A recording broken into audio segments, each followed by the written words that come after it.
जी हाँ दोस्तों, पहले वनडे में इंग्लैंड को करारी हार देने के बावजूद भी भारतीय टीम दूसरे वनडे में जीत दर्ज कर सीरीज पर कब्जा करने के लिए पूरी तरह से तैयार है। भारतीय टीम ने इस अहम मुकाबले के लिए अपनी प्लेइंग 11 का ऐलान कर दिया है, जिसमें कप्तान रोहित शर्मा ने 3 से 4 बड़े बदलाव किए हैं।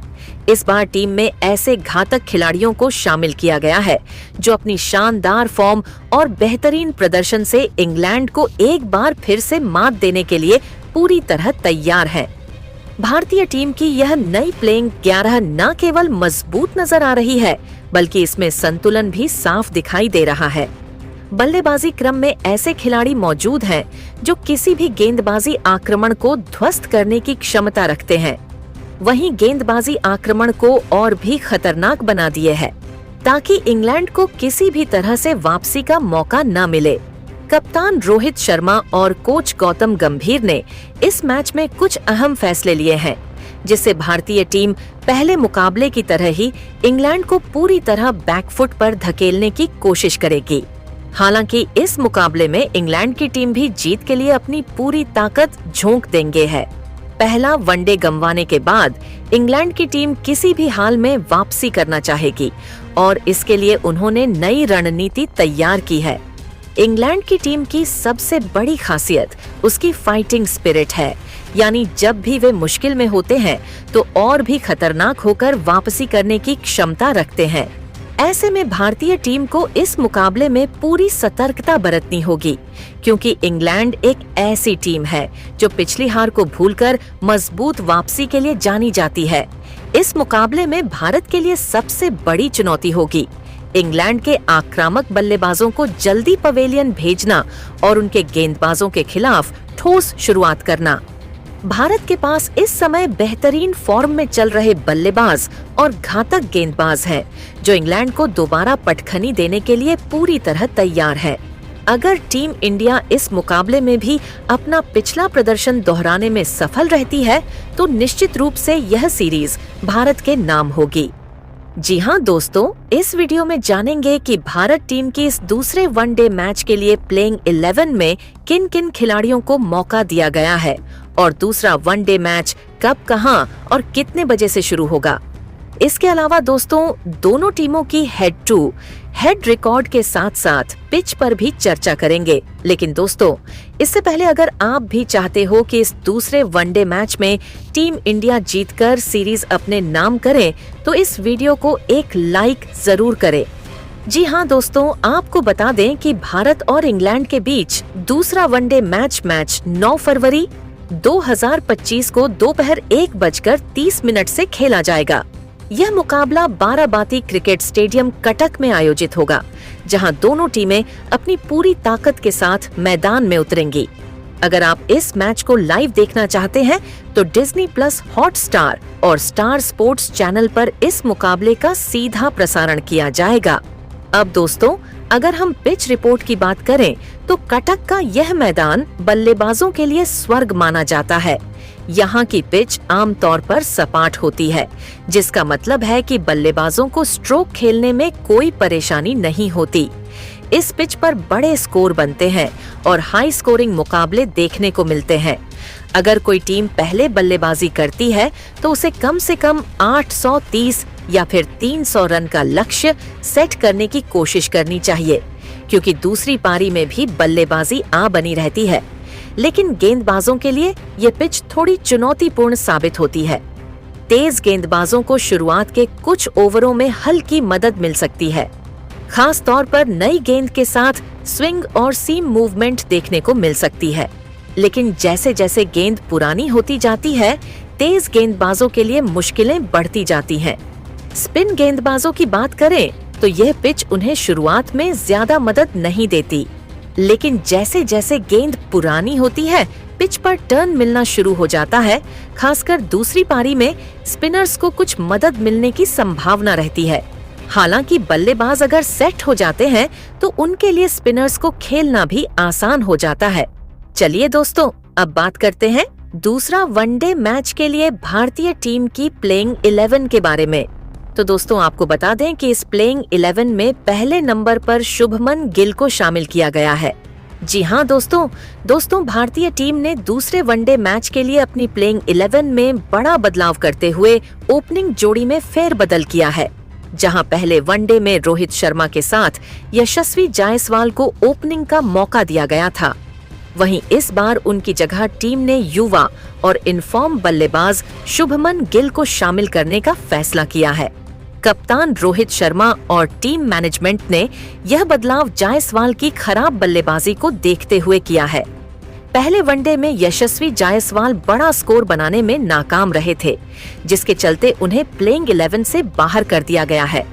वहीं शुभमन गिल ने अपनी शानदार फॉर्म जारी रखते हुए पहले मैच में बेहतरीन प्रदर्शन किया था।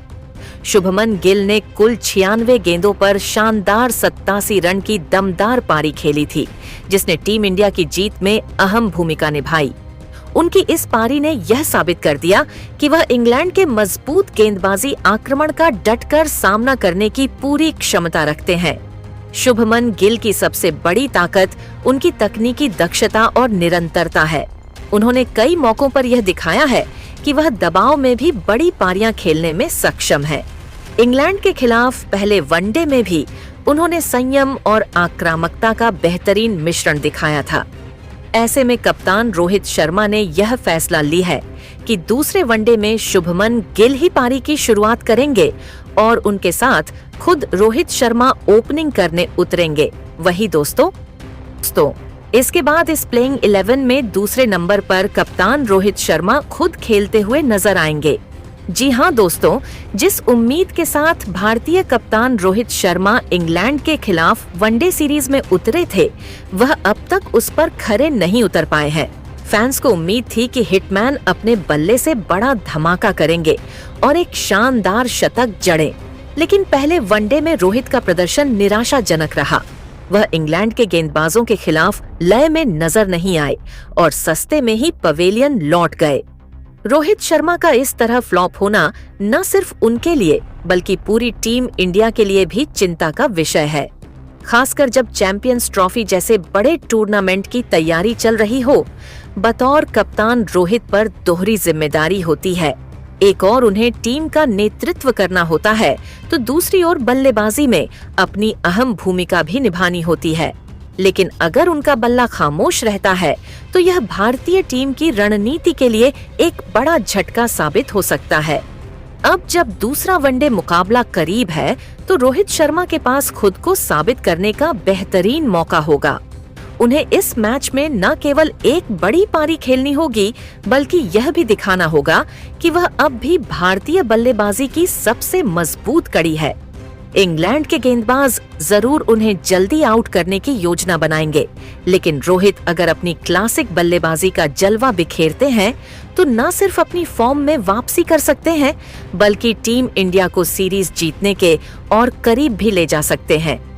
इसके बाद दोस्तों, इस प्लेइंग 11 में तीसरे नंबर पर इस दूसरे वनडे मैच के लिए विराट कोहली की वापसी हुई है। जी हाँ दोस्तों, जैसा कि आप सभी जानते हैं, पहले वनडे मुकाबले में विराट कोहली इंजरी के कारण टीम का हिस्सा नहीं बन पाए थे, जिससे फैंस को बड़ी निराशा हुई थी।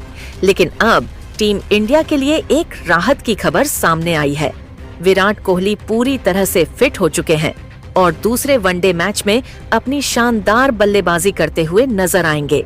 विराट कोहली की वापसी न केवल भारतीय टीम के लिए एक बड़ी मजबूती है बल्कि फैंस के लिए भी एक खुशी की बात है, क्योंकि उनकी क्लासिक बल्लेबाजी को देखने का रोमांच ही अलग होता है। हालांकि इस मुकाबले में कोहली के लिए काफी कुछ दांव पर लगा है। चैंपियंस ट्रॉफी जैसे बड़े टूर्नामेंट से पहले उनका फॉर्म एक सवालिया निशान बना हुआ है। पिछले कुछ मैचों में विराट ने अपनी झलक तो दिखाई है, लेकिन वह निरंतरता बनाए रखने में पूरी तरह सफल नहीं हो पाए हैं। ऐसे में यह दूसरा वनडे उनके लिए एक बड़ा अवसर होगा, जहां वह अपने बल्ले से आलोचकों को जवाब दे सकते हैं और टीम के लिए एक महत्वपूर्ण पारी खेल सकते हैं। विराट कोहली की बल्लेबाजी का अंदाज हमेशा ही आक्रामक और क्लासिक रहा है, लेकिन इंग्लैंड जैसी मजबूत गेंदबाजी के सामने उन्हें एक ठोस रणनीति के साथ उतरना होगा। इंग्लैंड के गेंदबाज जरूर उन पर दबाव बनाने की कोशिश करेंगे, लेकिन विराट कोहली अगर अपनी लय में आ गए तो वह अकेले दम पर मैच का रुख बदल सकते हैं।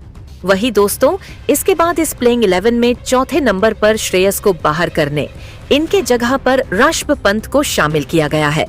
हालांकि दोस्तों, श्रेयस अय्यर इस समय जबरदस्त फॉर्म में है और उन्होंने पहले वनडे मुकाबले में अपनी आक्रामक बल्लेबाजी से इंग्लैंड के गेंदबाजों की नाक में दम कर दिया था। महज 36 गेंदों में 59 रनों की विस्फोटक पारी खेलकर उन्होंने टीम इंडिया की जीत में अहम भूमिका निभाई थी। उनकी इस तेज तर्रार पारी ने इंग्लैंड की टीम को बुरी तरह से बैकफुट पर धकेल दिया था और भारतीय बल्लेबाजी की ताकत का शानदार प्रदर्शन किया था। लेकिन दोस्तों, दूसरे वनडे मैच में टीम मैनेजमेंट ने एक बड़ा फैसला लिया है। श्रेयस अय्यर को आराम देकर उनकी जगह विकेट कीपर बल्लेबाज ऋषभ पंत को प्लेइंग 11 में शामिल किया गया है। यह बदलाव रणनीतिक रूप से काफी अहम साबित हो सकता है, क्योंकि ऋषभ पंत एक विस्फोटक बल्लेबाज हैं और मिडिल ऑर्डर में मैच का रुख पलटने की क्षमता रखते हैं। लंबे समय तक क्रिकेट से दूर रहने के बाद यह मुकाबला उनके लिए खुद को साबित करने का शानदार मौका होगा। इसके बाद दोस्तों, भारतीय टीम के प्लेइंग 11 में एक और बड़ा बदलाव किया गया है। टीम मैनेजमेंट और कप्तान रोहित शर्मा ने 5वें नंबर पर बल्लेबाजी करने वाले केएल राहुल को बाहर कर दिया है। पहले वनडे मैच में केएल राहुल से जिस तरह की उम्मीदें थीं, वह उन पर खरे नहीं उतर सके। उनकी पारी में न तो आक्रामकता दिखी और न ही स्थिरता, जिसकी वजह से भारतीय टीम को मिडिल ऑन ऑर्डर में कुछ कठिनाइयों का सामना करना पड़ा। ऐसे में रोहित शर्मा और टीम मैनेजमेंट ने कड़ा फैसला लेते हुए इस मुकाबले के लिए उन्हें प्लेइंग 11 से बाहर करने का निर्णय लिया। अब उनकी जगह इस महत्वपूर्ण मैच में वॉशिंगटन सुंदर को शामिल किया गया है। यह बदलाव इसलिए भी खास है क्योंकि वॉशिंगटन सुंदर एक शानदार ऑलराउंडर है, जो टीम इंडिया को न केवल मिडिल ऑर्डर में बल्लेबाजी में स्थिरता प्रदान कर सकते हैं, बल्कि अपनी शानदार स्पिन गेंदबाजी से इंग्लैंड के बल्लेबाजों को मुश्किल में डालने की क्षमता भी रखते हैं। सुंदर की सबसे बड़ी ताकत उनका संयमित खेल और कठिन परिस्थितियों में टिककर खेलने की क्षमता है, जो इस मैच में भारतीय टीम के लिए काफी महत्वपूर्ण साबित हो सकती है। वॉशिंगटन सुंदर की बल्लेबाजी की बात करें तो वह मुश्किल समय में उपयोगी पारियां खेलने के लिए जाने जाते हैं। उन्होंने कई मौकों पर भारतीय टीम के लिए फिनिशर की भूमिका निभाई है और निचले क्रम में आकर जरूरी रन बनाए हैं। इसके अलावा उनकी गेंदबाजी टीम इंडिया के लिए एक और मजबूत विकल्प साबित हो सकती है। इंग्लैंड की टीम में कई आक्रामक बल्लेबाज मौजूद हैं, जो स्पिन गेंदबाजों को निशाना बनाकर खेलने की रणनीति अपनाते हैं। लेकिन सुंदर की गेंदबाजी में विविधता और उनकी सटीक लाइन लेंथ किसी भी बल्लेबाज को परेशान करने के लिए काफी है। इस फैसले से एक और चीज साफ होती है कि टीम इंडिया इस मैच में संतुलन बनाने पर खासा ध्यान दे रही है। केएल राहुल एक शानदार बल्लेबाज हैं, लेकिन हालिया फॉर्म को देखते हुए कप्तान रोहित शर्मा और टीम प्रबंधन ने यह स्पष्ट कर दिया है कि उन्हें मैदान पर प्रदर्शन के आधार पर ही प्लेइंग 11 में जगह मिलेगी। वहीं दोस्तों, इस प्लेइंग 11 में छठे नंबर पर एक बार फिर से हार्दिक पांड्या को शामिल किया गया है। यह कोई चौंकाने वाला फैसला नहीं है, क्योंकि हार्दिक पांड्या भारतीय टीम के सबसे अहम ऑलराउंडर में से एक हैं। पहले वनडे मैच में भले ही उन्होंने गेंदबाजी में कोई विकेट ना लिया हो, लेकिन उनकी मौजूदगी टीम के लिए बहुत महत्वपूर्ण रही थी। गेंदबाजी में उन्होंने कसी हुई लाइन लेंथ के साथ इंग्लैंड के बल्लेबाजों पर दबाव बनाया था, जिससे बाकी गेंदबाजों को विकेट निकालने का मौका मिला। बल्लेबाजी की बात करें तो हार्दिक पांड्या ने अपनी विस्फोटक शैली से एक बार फिर टीम के लिए उपयोगी रन जोड़े। हालांकि उन्होंने केवल 6 गेंदों का सामना किया, लेकिन उन 6 गेंदों पर ताबड़तोड़ 9 रन बनाकर दिखा दिया कि जब जरूरत पड़ेगी तो वह तेजी से रन जुटाने में सक्षम है। उनकी यह छोटी लेकिन महत्वपूर्ण पारी टीम इंडिया की जीत में योगदान देने वाली साबित हुई थी। अब इस दूसरे वनडे में भी हार्दिक पांड्या के पास खुद को साबित करने का एक और मौका है। उन्हें न सिर्फ अपनी बल्लेबाजी में और सुधार लाना होगा, बल्कि गेंदबाजी में भी प्रभाव छोड़ने की जरूरत होगी। टीम इंडिया उनसे उम्मीद करेगी कि वह गेंद से इंग्लैंड के बल्लेबाजों को परेशान करे और विकेट निकालने में सफल रहे। सबसे खास बात यह है कि हार्दिक पांड्या की मौजूदगी टीम को संतुलन प्रदान करती है। वह एक ऐसे खिलाड़ी हैं जो जरूरत पड़ने पर तेज बल्लेबाजी कर सकते हैं और कठिन परिस्थितियों में उपयोगी ओवर भी फेंक सकते हैं। इसके बाद भारतीय टीम के प्लेइंग 11 में 7वें नंबर पर एक बड़ा बदलाव किया गया है, जहां अक्षर पटेल को बाहर कर उनकी जगह युवा स्पिनर वरुण चक्रवर्ती को शामिल किया गया है। यह फैसला निश्चित रूप से कई लोगों को चौंका सकता है, क्योंकि अक्षर पटेल ने पहले वनडे में शानदार प्रदर्शन किया था। गेंदबाजी में उन्होंने किफायती स्पेल डालते हुए एक महत्वपूर्ण विकेट लिया था, जबकि बल्लेबाजी में दबाव के बीच 47 गेंदों में 52 रनों की शानदार पारी खेली थी। उनकी यह पारी भारत की जीत में अहम भूमिका निभा रही थी। फिर भी उन्हें प्लेइंग 11 से बाहर किए जाने का निर्णय लिया गया। इस फैसले के पीछे का कारण सन न को लेकर टीम मैनेजमेंट की रणनीति हो सकती है, क्योंकि इंग्लैंड की टीम भारतीय स्पिनर्स के खिलाफ बेहतर रणनीति के साथ मैदान में उतर सकती है। ऐसे टीम भारतीय स्पिनर्स के खिलाफ बेहतर रणनीति के साथ मैदान में उतर सकती है। ऐसे में टीम ने एक नया विकल्प आजमाने का निर्णय लिया है। इसी कारण वरुण चक्रवर्ती को प्लेइंग 11 में जगह दी गई है। वरुण चक्रवर्ती की बात करें तो वह एक मिस्ट्री स्पिनर है, जिनकी गेंदबाजी में विविधता है। वह कई तरह की स्पिन डिलीवरी डाल सकते हैं, जिससे बल्लेबाजों को उन्हें पढ़ना मुश्किल हो जाता है। खासकर उनके कैरम बॉल और गुगली बल्लेबाजों को काफी परेशान कर सकते हैं। यही कारण है कि टीम इंडिया ने उन्हें इस बड़े मुकाबले में मौका दिया है। इसके अलावा यह मैच वरुण चक्रवर्ती के लिए भी बेहद खास होने वाला है, क्योंकि वह इस मुकाबले से अपना वनडे डेब्यू करने जा रहे हैं। किसी भी खिलाड़ी के लिए अंतर्राष्ट्रीय स्तर पर पहली बार खेलना हमेशा ही यादगार पल होता है, और वरुण के लिए भी यह एक बड़ा अवसर होगा कि वह अपने प्रदर्शन से सभी को प्रभावित करें। उनके चयन से यह भी संकेत मिलता है कि टीम इंडिया अब नए खिलाड़ियों को मौके देकर अपनी बेंच स्ट्रेंथ को परखना चाहती है। इसके बाद भारतीय टीम की प्लेइंग 11 में 8वें नंबर पर एक बार फिर से रविंद्र जडेजा अपनी जगह बनाए रखने में सफल रहे हैं। यह कोई चौंकाने वाला फैसला नहीं है, क्योंकि जडेजा भारतीय टीम के सबसे अनुभवी और भरोसेमंद ऑलराउंडर्स में से एक है। उनकी उपयोगिता केवल एक गेंदबाज या बल्लेबाज तक सीमित नहीं है, बल्कि वह फील्डिंग में भी अपनी बेहतरीन क्षमताओं के लिए जाने जाते हैं। यही कारण है कि कोच गौतम गंभीर और कप्तान रोहित शर्मा ने उन्हें प्लेइंग 11 से बाहर करने का कोई जोखिम नहीं उठाया। पहले वनडे मैच की बात करें तो जडेजा ने अपने हरफन मौला प्रदर्शन से टीम की जीत में महत्वपूर्ण भूमिका निभाई थी। गेंदबाजी में उन्होंने जबरदस्त लय दिखाई और अपने 9 ओवरों में महज 26 रन देकर 3 महत्वपूर्ण विकेट हासिल किए। उनकी गेंदबाजी इतनी किफायती थी कि इंग्लैंड के बल्लेबाज उनके सामने संघर्ष करते नजर आए। जडेजा ने अपनी स्पिन और लाइन लेंथ के साथ बल्लेबाजों को बांध कर रखा, जिससे टीम इंडिया को इंग्लैंड पर दबाव बनाने में मदद मिली। गेंदबाजी के अलावा जडेजा की बल्लेबाजी क्षमता भी किसी से छिपी नहीं है। वह एक ऐसे खिलाड़ी हैं जो जरूरत पड़ने पर ताबड़तोड़ बल्लेबाजी कर सकते हैं और टीम के लिए मुश्किल परिस्थितियों में उपयोगी पारियां खेल सकते हैं। उनके पास अनुभव की कोई कमी नहीं है और यही वजह है कि उन्हें टीम इंडिया के लिए बैलेंस बनाए रखने वाला खिलाड़ी माना जाता है। इसके बाद भारतीय टीम की प्लेइंग 11 में 9वें नंबर पर बड़ा बदलाव देखने को मिला है, जहां अनुभवी तेज गेंदबाज मोहम्मद शमी को टीम से बाहर कर दिया गया है और उनकी जगह युवा गेंदबाज अर्शदीप सिंह को मौका दिया गया है। यह बदलाव पूरी तरह से टीम की रणनीति और परिस्थितियों को ध्यान में रखते हुए किया गया है।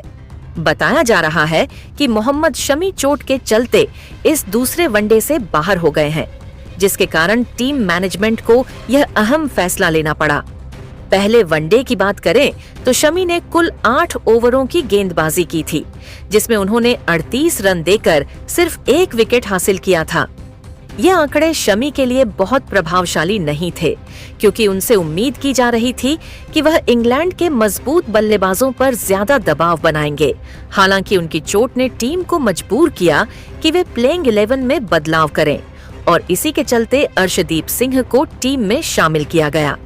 अब बात करें अर्शदीप सिंह की, तो यह युवा तेज गेंद बाज पावर प्ले और डेथ ओवरों में शानदार गेंदबाजी करने की क्षमता रखता है।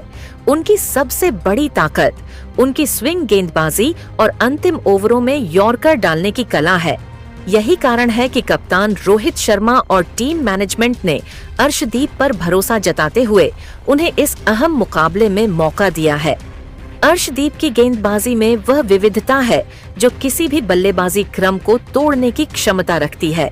इसके अलावा अर्शदीप अपनी आक्रामक मानसिकता के लिए जाने जाते हैं।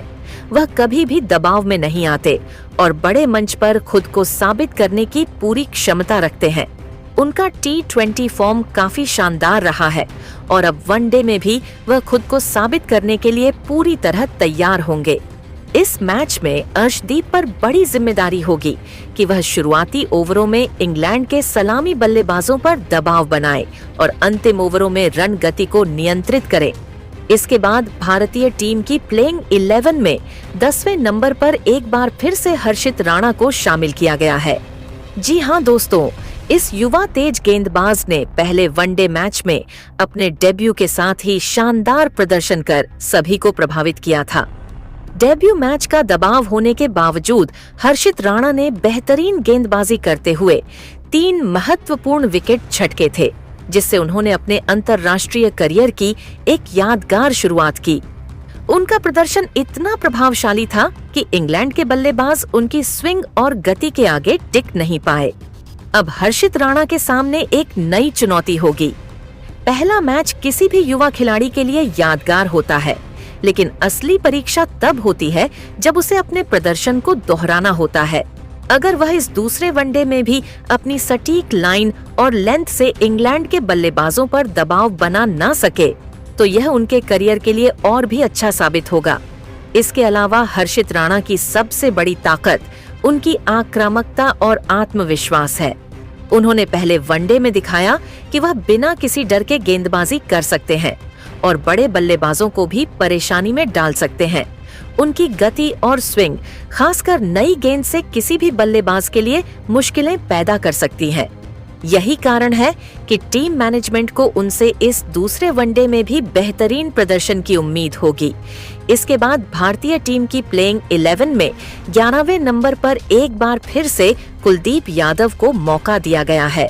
जी हाँ दोस्तों, भले ही पहले वनडे में कुलदीप यादव को कोई विकेट नहीं मिला था, लेकिन इसके बावजूद कप्तान रोहित शर्मा और टीम मैनेजमेंट ने उन पर भरोसा जताया है। इसका सबसे बड़ा कारण है उनकी शानदार गेंदबाजी और मैच के महत्वपूर्ण क्षणों में दबाव बनाने की काबिलियत। कुलदीप यादव भारतीय टीम के लिए एक ऐसे स्पिनर हैं जो किसी भी समय विकेट निकालने की क्षमता रखते हैं, भले ही वह पहले मैच में सफलता हासिल नहीं कर पाए हो।